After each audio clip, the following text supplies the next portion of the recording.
Akbar dari kelas 71. Kedua, Laila Alisha 81. Alumni Jutkeila Zahpanima. G. Bidang dari kelas 81. Anggota kepada kalian Banda Aceh, Banda Aceh, Indonesia, 2004-2005 dan menjadi pelopor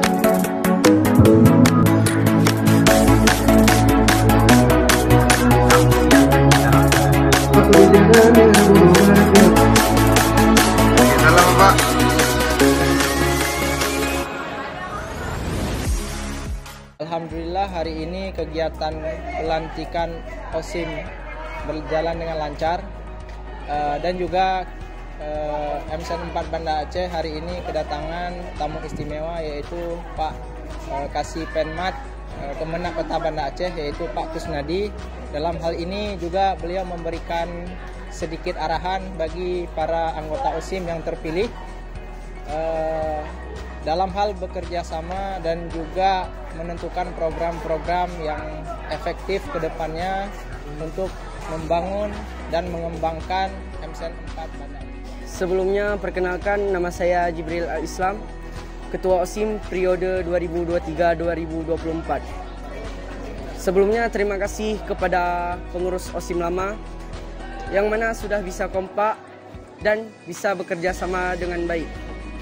Pesan kami kepada OSIM baru, jadikan jabatan ini sebaik mungkin. Bawalah nama baik kalian, organisasi kalian, dan yang terutama nama baik sekolah kita tercinta ini. Semoga kedepannya bisa sukses dan lancar, dan semoga program-program yang kalian adakan berjalan dengan baik. Terima kasih sebelumnya. Perkenalkan, nama saya Muhammad Syawal Ambias, selaku Ketua OSIM MSN 4 Banda Aceh. Dan rekan saya bernama Muhammad Abisam Altaf sebagai Wakil Ketua OSIM MSN 4 Banda Aceh. Dan tanggapan saya terhadap pelantikan OSIM ini, alhamdulillah pelantikannya sudah berjalan lancar. Dan kami sudah dilantik pada hari Jumat 19 April 2024. Kami berharap bisa menciptakan program-program yang dapat membantu siswa-siswi untuk meningkatkan bakatnya baik di bidang akademik maupun non-akademik dan menjadikan OSIM tahun ini menjadi lebih baik dari OSIM sebelumnya.